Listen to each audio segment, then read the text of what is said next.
La croche corrézienne. Une émission présentée par Fabien Monboise pour RGB, réalisée par Raphaël Morel pour La Ramasse.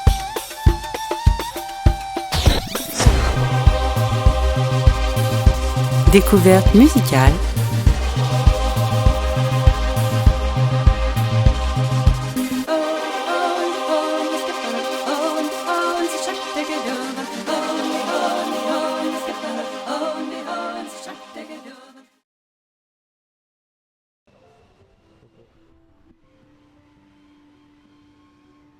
Allez, eh bien nous sommes là au Briviolo avec Jérôme, tu es le patron avec ta compagne Mélanie Briviolo. Depuis quand cette aventure a débuté ? L'aventure a débuté il y a maintenant 4 mois et nous sommes vraiment très satisfaits de l'ouverture. Alors de quelle idée c'est parti ? C'est pas un bar comme tous les autres, il y a des petites choses en plus, de quelle idée c'est parti ? Alors l'idée est venue qu'au départ avec Mélanie nous sommes tous les deux passionnés de jeux de société et à chaque fois qu'on partait en vacances on allait voir les bars à jeux de société et voilà, l'idée est venue de là d'en ouvrir un à Brive parce que ça n'existait pas. Donc nous avons un bar à jeux à Brive, il y a des jeux, est-ce qu'il y a autre chose aussi ? Oui, alors déjà on a une ludothèque de plus de 500 jeux de société et ensuite on propose beaucoup d'animations diverses et variées comme des blind tests, des soirées prototypes, des animations avec le Gobelin qui est notre partenaire, le magasin de jeux de société qui est juste à côté. Là sur les prochains mois, est-ce que tu as des choses en tête ? Oui, alors on a 2 concerts de prévus, la semaine prochaine, la semaine d'après aussi et on a une soirée prototype. Et un blind test. On a le blind test qui est mensuel, qui revient tout le temps. Est-ce que tu peux nous donner les horaires d'ouverture, s'il te plaît ? Alors nous sommes ouverts du mardi au dimanche, de 16h30 à 23h en semaine et de 16h30 à minuit et demi le soir. Dernière question, côté boisson, qu'est-ce que l'on sert au Briviolo ? Alors on sert des softs, on sert des mocktails, des cocktails et nous avons la licence 4, donc nous servons un peu tout type d'alcool aussi. Merci beaucoup Jérôme. Merci.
Merci, bravo.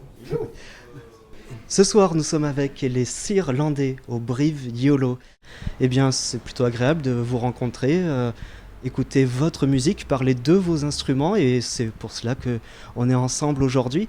Alors, on va commencer à faire tout simplement un petit tour de table, et nous allons commencer par la droite avec Régis. Régis, présente-toi et dis-nous de quoi tu joues dans ce groupe. Alors, à la base, je suis musicien classique. J'ai une formation de oboïste. J'étais oboïste professionnel d'ailleurs toute ma carrière durant. Et puis il y a une vingtaine d'années, en fait, après un voyage en Irlande, enfin lors d'un voyage en Irlande, j'ai découvert cette culture irlandaise et cette musique surtout qui se pratique essentiellement dans les bars en fait. Enfin, et j'ai rencontré des musiciens et puis donc j'ai pu pratiquer tout de suite parce que bon, je ne suis pas que oboïste, je faisais un peu de guitare déjà à l'époque. Et donc tout de suite je me suis mis à pratiquer cette musique et là ça a été, je ne sais pas comment je peux appeler ça, un choc culturel quoi, voilà, qui m'a donné vraiment envie de découvrir une voix que j'ignorais totalement. Parce qu'en fait de par ma formation je n'avais abordé que la musique classique entre guillemets à travers mon instrument qui est le hautbois. Et donc voilà, c'était vraiment une révélation. Alors dans le groupe Les Sirlandais, donc je joue des flûtes irlandaises et un peu de piano et un peu d'accordéon. Je suis d'abord allé vers les instruments avant irlandais et j'ai touché tout de suite au whistle, qui est une flûte typique irlandaise, une flûte à 6 trous. Alors j'en joue plusieurs modèles, il y a plusieurs tonalités, il y a plusieurs formats de flûte. Donc ça va du tin whistle, la flûte la plus aiguë, au low whistle. Donc avec un tin.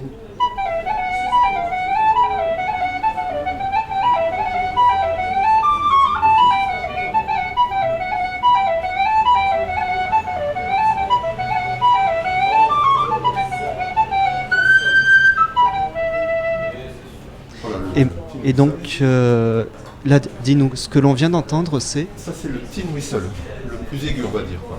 Et maintenant, celui que tu vas jouer, lequel est-ce ? Alors, donc là, maintenant, je prends le low whistle, qui est exactement une octave en dessous, une octave plus grave.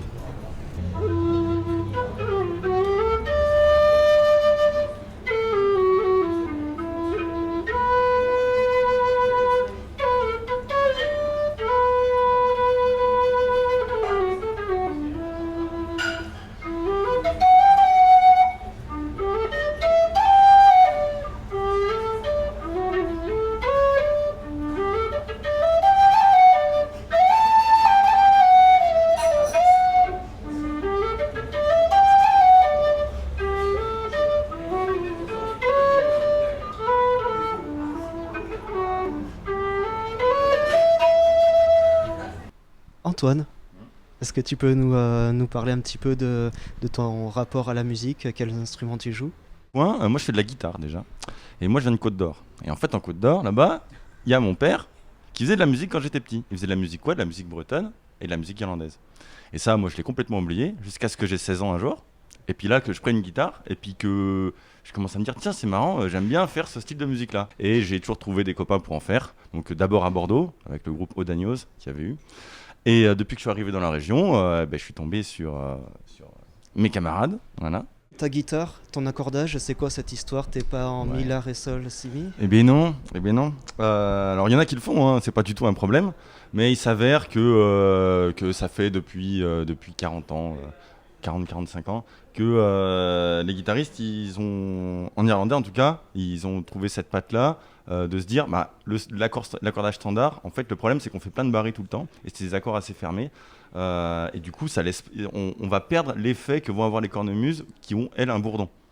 Et donc, le but du jeu, là, de cet accordage-là, qui est le dadgad, donc c'est ré, la, ré, sol, la, ré, voilà, il y a 3 cordes en commun, 3 cordes qui changent, c'est qu'en fait, on va avoir des accords avec très peu de doigts et beaucoup de cordes à vide. Et ça fait qu'en fait, on peut jouer en ayant des changements tonaux qui sont présents, mais quand même avec un fond sonore qui reste présent vraiment comme un bourdon. On va essayer d'accompagner la cornemuse, et c'est ça qui va donner cette particularité à la musique irlandaise, et ce qui permet de reproduire ça avec la guitare. Et donc du coup, pour ça, on va utiliser le capot d'astre, vachement plus que dans d'autres styles. Et donc, moi, ce qui est pratique, c'est que j'ai un petit capot qui glisse tout seul le long du manche, et je peux changer de capot très vite pendant un morceau. D'accord. Donc, ça glisse tout ça comme ça. Ouais. Hop, c'est très pratique. À un quart de mesure, je peux changer de tonalité D'accord. et c'est très pratique. Ouais. Eh bien, allez, on va continuer avec les instruments. J'aimerais bien entendre comment tu fais pour avec ton capot d'astre. Ah ouais.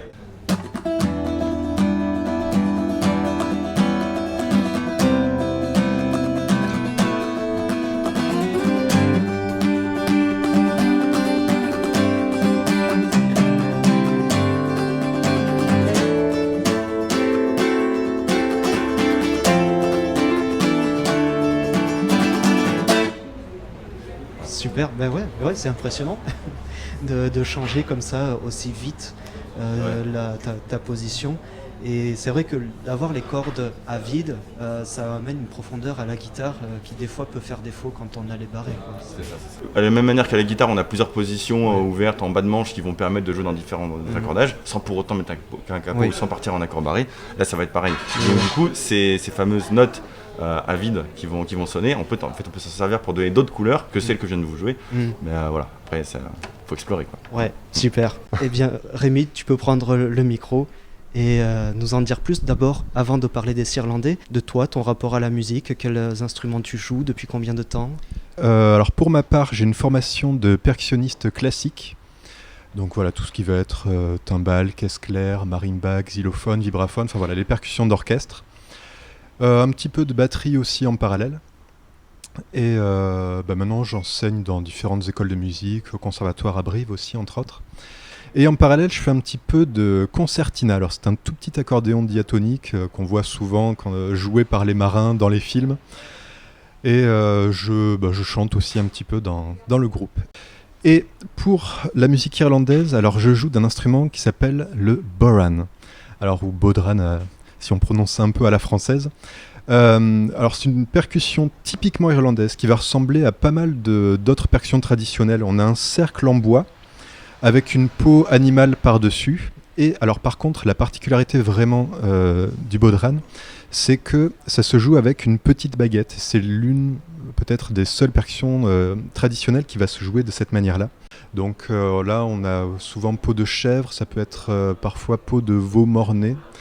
Enfin voilà, on peut trouver pas mal plusieurs styles différents aussi pour ça. Et la petite baguette, je sais pas comment l'appeler, avec laquelle tu frappes la peau. J'ai entendu que ça pouvait être des os ou du bois. C'est une légende. Voilà, donc là en fait, là j'ai pas créé ma propre baguette. J'utilise en fait une baguette de batterie que j'ai coupée pour avoir un son un petit peu plus percussif, on va dire, dans les aigus. Je perds un petit peu de notes basses, elles sont un petit peu moins précises, mais par contre j'ai des aigus qui vont être extrêmement précis, eux. Et voilà, c'est ça aussi que je recherche dans ma manière de jouer, c'est ce que j'attends aussi de ce jeu-là. Mais alors j'en ai plusieurs, bon c'est vrai que là j'aurais pu les prendre. J'ai des bâtons de brochette. Brochettes sur le barbecue l'été ouais, exactement, okay. Oui, pour de vrai. Qui ont été mis ensemble, tenus par un scotch. Alors bon, c'est un petit peu rudimentaire, mais on a un son qui émet un petit cliquetis chaque fois qu'on va jouer. C'est vraiment assez sympathique. Et mais voilà, c'est ça qui est marrant aussi, c'est que selon ce qu'on va utiliser, le bois aussi parfois qu'on va utiliser, le son peut être totalement différent. Je vais vous faire écouter un petit peu la palette sonore des notes les plus graves jusqu'aux notes les plus aiguës.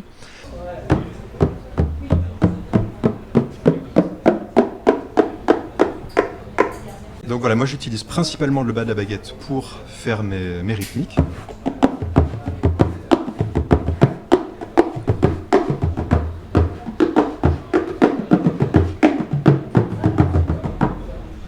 Et je vais utiliser le haut de la baguette on parlait d'ornementation tout à l'heure, pour créer les ornementations qu'on va appeler les triplets sur le bodhran.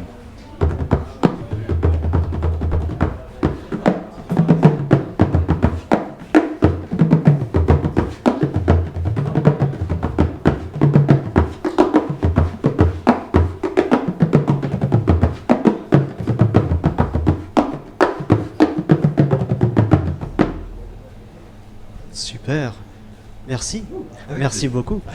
Julien, ton violon, alors apparemment tu as l'instrument qui représente le mieux la musique irlandaise, mais le violon, oui aussi. Question sur la justesse. Ça oui, alors, je cherche un petit peu, il faut que ça reste juste. Après voilà, on va dire à moindre mesure par rapport du classique, je peux faire de ce qu'on appelle de l'ornementation pour être dans le style irlandais. Donc je peux faire glisser légèrement mon doigt, pour essayer de chercher une justesse pas approximative, mais pas parfaite. Et ça, en fait, ça fait un petit plus. Est-ce que là, tu peux nous montrer la différence, comme ça, en solo En fait, si je peux me permettre, oui, pardon Julien, Régis, mais c'est vrai que ça c'était une principale difficulté pour nous, c'est de trouver toute l'ornementation qui va, en fait c'est un petit peu l'accent de cette musique. Et moi personnellement c'est ce qui m'a pris le plus de temps et j'en ai pas fini avec ça d'ailleurs en fait, je suis encore juste dans les balbutiements. Oui, d'accord. Voilà. En permanence, on peut évoluer là-dessus et ça demande du travail. Ouais. Julien, tu peux nous montrer ce que ça serait une ornementation plutôt irlandaise par rapport à...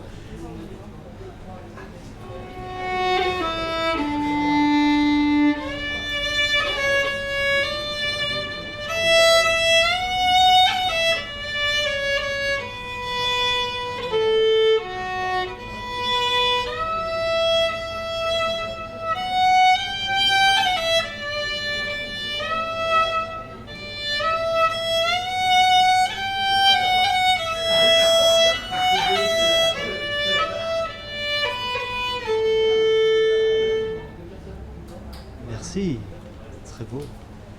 Allez, est-ce que maintenant que vous êtes réchauffé, est-ce qu'on n'écouterait pas un deuxième morceau? Ça vous dit?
Merci messieurs, les 6 Irlandais.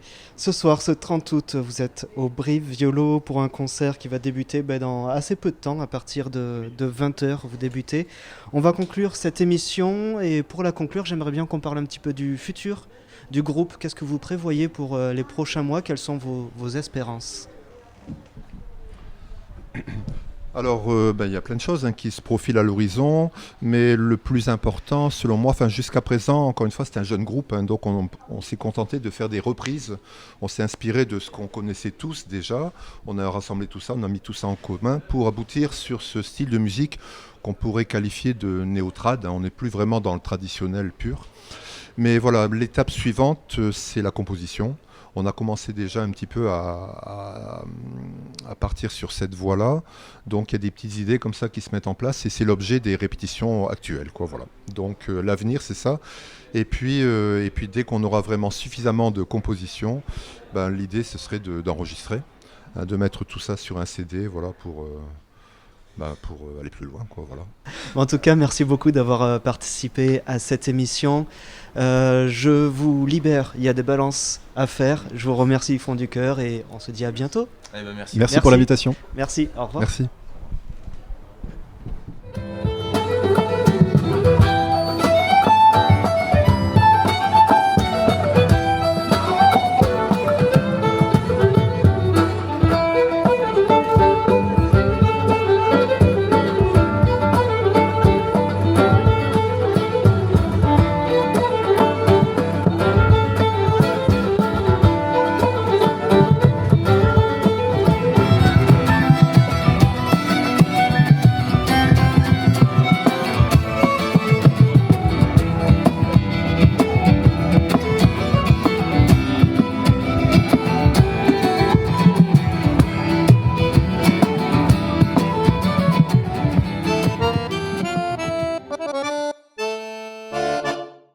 Une émission à retrouver en vidéo sur la chaîne YouTube de RGB.